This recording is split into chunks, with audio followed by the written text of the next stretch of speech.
Auto Mundial is sponsored by Trade Centre.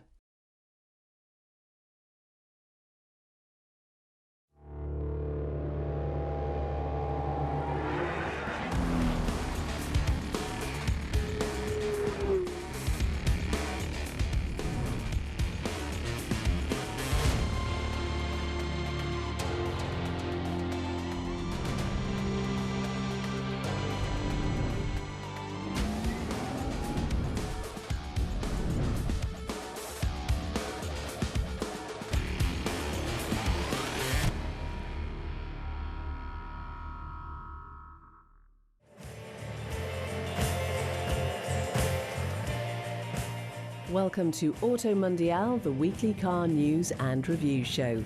This time we're looking at the new second-generation Volkswagen ID3. With a host of improvements throughout, is it finally a class-leading EV? We also have a new SUV from Ford and a rally-inspired supermini from Skoda. Plus, 2 premium electric crossovers from BMW and Mercedes. And the monstrous McLaren 765 LT Spider. That's all coming up. First though, the news.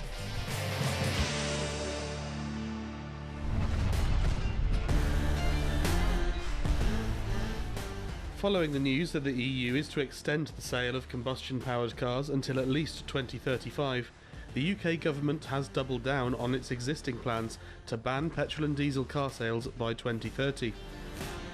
Despite the talks around synthetic e-fuels extending ICE production in the EU, the UK Secretary of State for Energy Security, Grant Shapps, has confirmed Britain will not follow suit. Some hybrids will be allowed on sale into the 2030s, but Shapps said there are no plans to make exemptions for cars powered by e-fuels at the government's recent Green Day talks.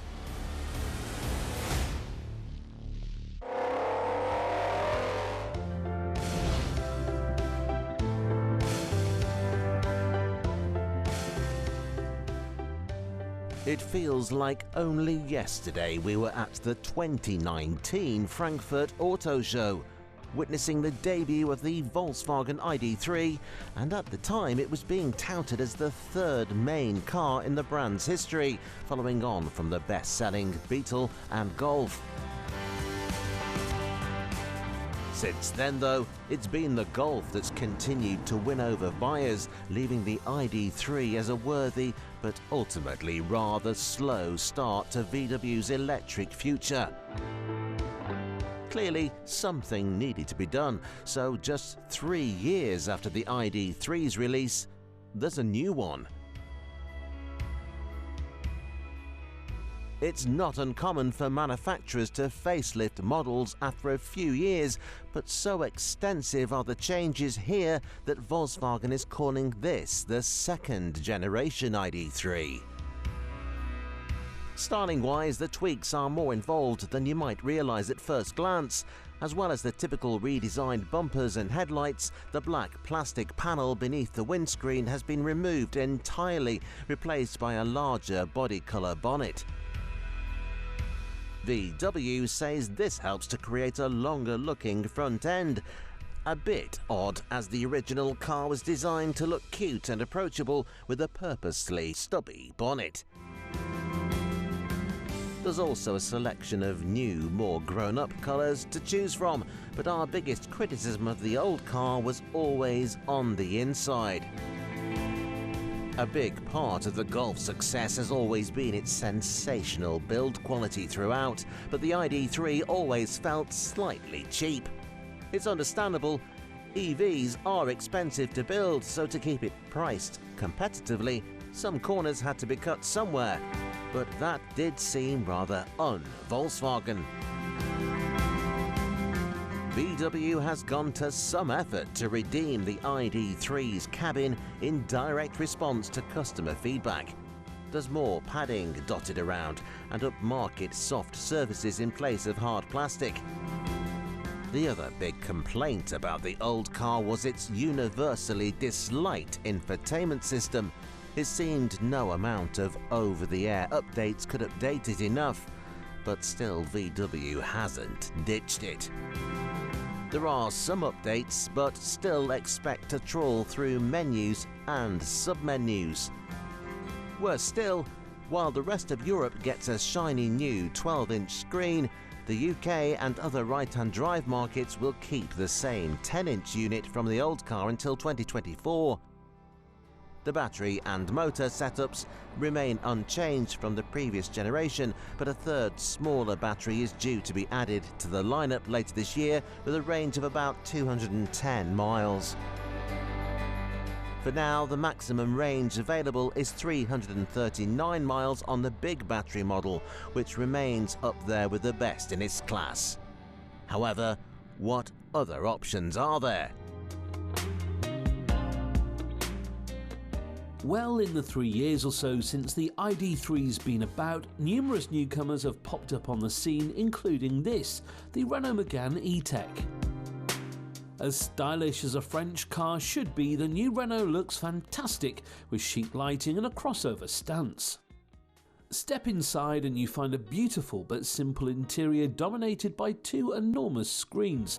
The infotainment system is a new one called Open R-Link, powered by Android. The system is designed for easy integration with Android phones, but it does feature Apple CarPlay. The new Megane is available with either a 40 or 60 kilowatt-hour battery, with respective maximum ranges of 186 and 292 miles. Power is sent up to the front wheels only, with base spec cars getting 128 brake horsepower, with top of the range cars getting 215. There's no denying that the Renault looks good, but the new ID3 looks better than ever. With its more mature design and vastly improved interior, it could finally be the car to take over the mantle from the ever-popular Golf, and who knows, if VW can sort the infotainment, it could be their next bestseller.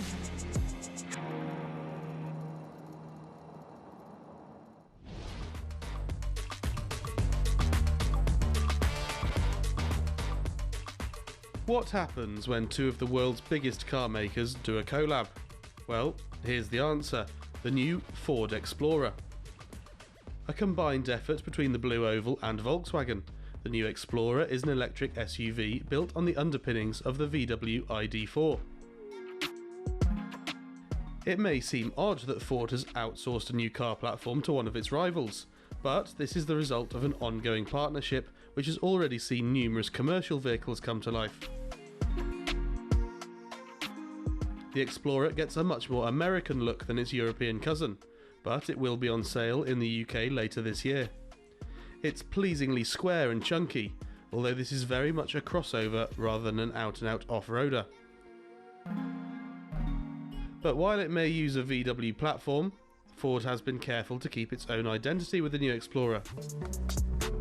There are very few visible VW parts to speak of, and the cabin is totally different from anything we've seen from Volkswagen. There are one or two buttons and switches borrowed from Germany, but the big central portrait infotainment screen is Ford's own, as are the massage seats and dash-mounted soundbar. There are plenty of premium options too, including a full-length panoramic roof, Sensico artificial leather, and some swanky ambient lighting. Power outputs range between 168 and 335 bhp, with a maximum electric range of 335 miles. Prices are yet to be announced, but we expect to see it somewhere around the £40,000 mark, sitting below the bigger Mustang Mach-E.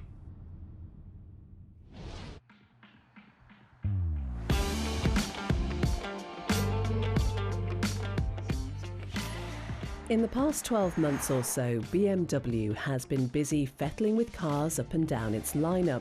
We've seen a new 7 Series, various SUVs and facelifts for the 3 Series and Z4. And now there is a new X1. Now entering its 3rd generation, the X1 is BMW's smallest SUV, although this new one has grown.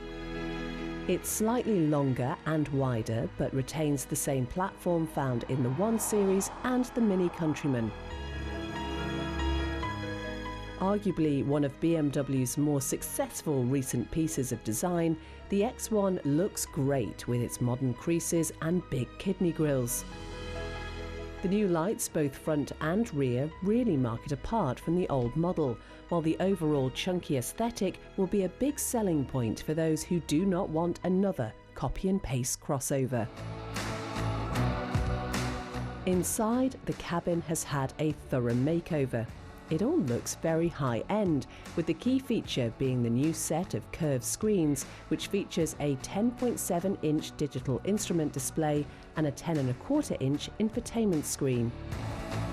The 540-litre boot can increase to 1,600 litres with the seats folded, although electrified models use up some of that space for the batteries. And that brings us neatly to this, the iX1, an all-electric version continuing BMW's strategy of offering ICE and EV versions of cars rather than having totally different models and platforms. Styling here is largely unchanged, with just some blue trim giving away its eco-credentials. Power is sent to all four wheels by an electric motor on each axle, producing a combined 308 bhp with a temporary boost function. 0 to 62 is completed in a very respectable 5.7 seconds onto a top speed of 112. And now onto the big one, the range. With its 64.7 kilowatt-hour battery, the iX1 will cover up to 272 miles on a charge. That is the same as the Volvo C40, but significantly less than the 323-mile range of the Mercedes EQA. So is the Mercedes the obvious choice? Essentially a high-riding A-Class, the EQA is another posh crossover that doesn't shout about its electric powertrain. There are three different power outputs on offer, starting with the EQA 250, which produces 187 brake horsepower. Buyers can then upgrade to the all-wheel drive EQA 300 and EQA 350 models for up to 288 brake horsepower. All versions use a 66.5 kilowatt-hour battery, while recharging the battery takes 30 minutes from 10% to 80% with a rapid charger. Prices start at just over 52 grand, £1,000 less than the BMW. We suspect, though, that the iX1 will get cheaper as lower spec trim levels are added to the price list. Both the Mercedes and BMW look like good value, but in a sector of the market as crowded as this, it's well worth shopping around. It is the Mercedes, though, that appeals to us. With a wider range of trim levels and its beautiful interior, it's the premium EV crossover to beat.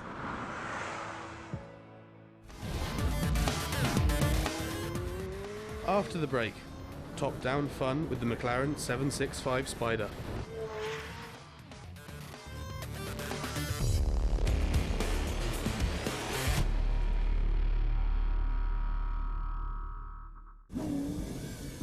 Auto Mundial is sponsored by Trade Centre. Auto Mundial is sponsored by Trade Centre.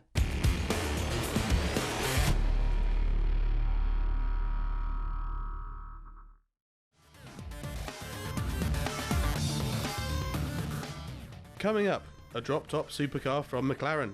But first,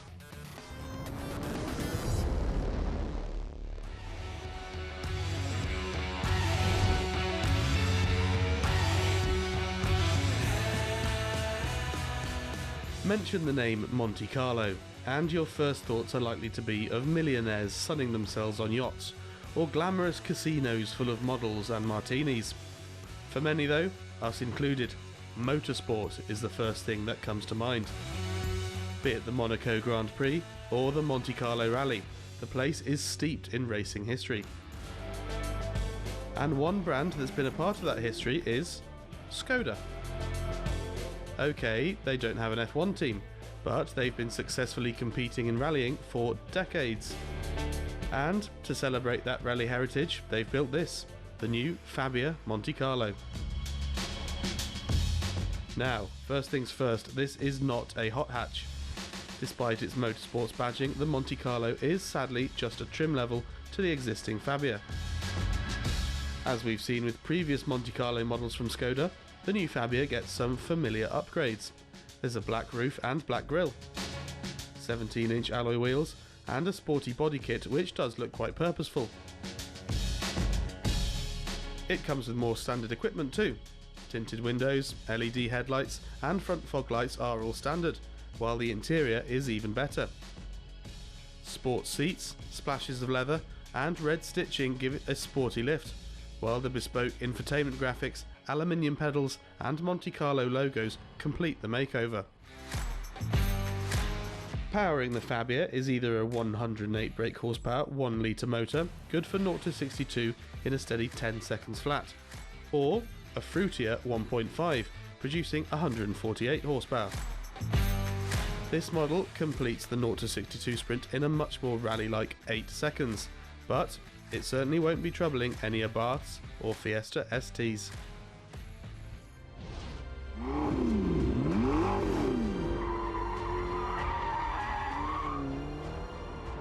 Since the McLaren started building road cars again in 2010, it's consistently improved upon the same recipe of carbon monocoque and turbocharged V8. And perhaps our favourite Woking creation to date is this, the 720S. Arguably the ultimate production supercar, the 710 brake horsepower rocket ship is Britain's answer to the Italian Exotica from Ferrari and Lamborghini. It'll hit 62 miles per hour in 2.8 seconds and top out at 212. Even in convertible spider form, but it isn't a bare-bones racer. The cabin is beautifully trimmed with all the modern conveniences of a regular saloon car. But if all that wind in your hair performance isn't enough and you can do without the leather seats and mod cons, McLaren has just the car, the 765 LT Spider.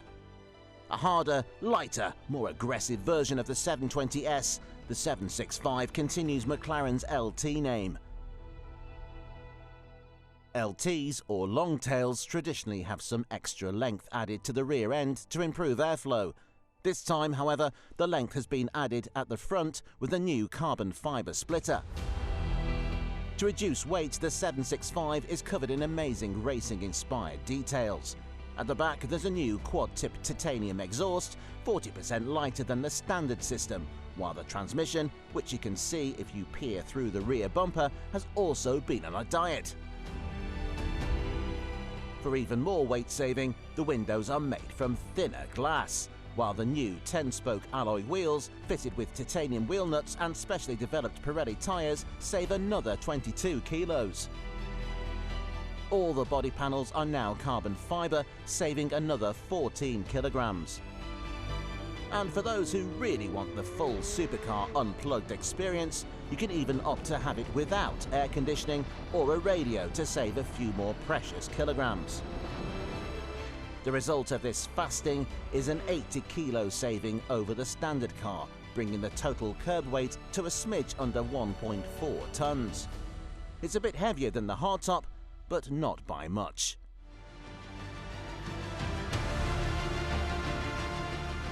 However, the 765 hasn't just been dieting, it has more muscle too. The twin-turbo 4-litre V8 has been pumped up to 755 bhp with 590 foot-pounds of torque.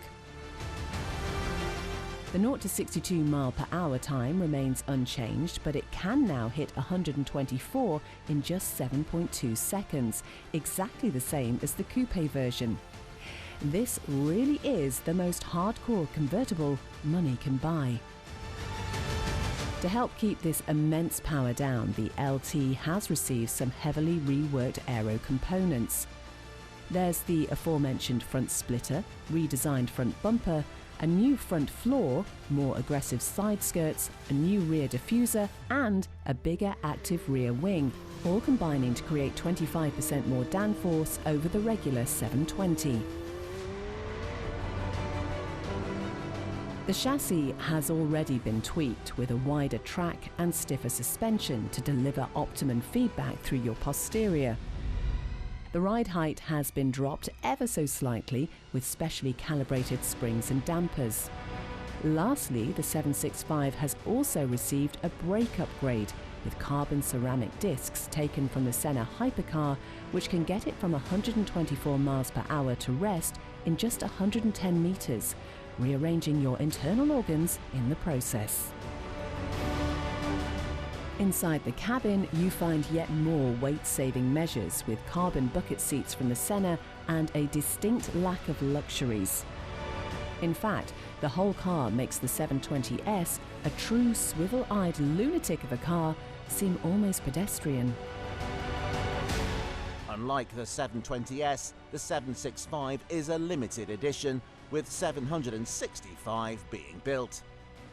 Of course, it isn't exactly cheap, but if you want the ultimate top-down experience, this must surely be it.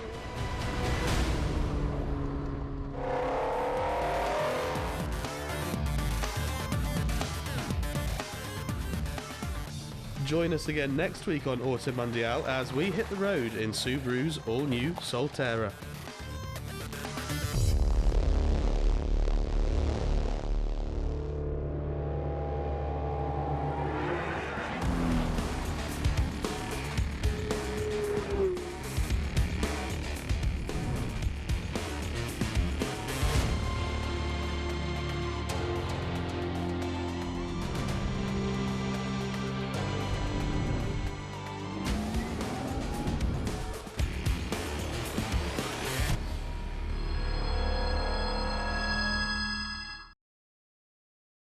Auto Mundial is sponsored by Trade Centre.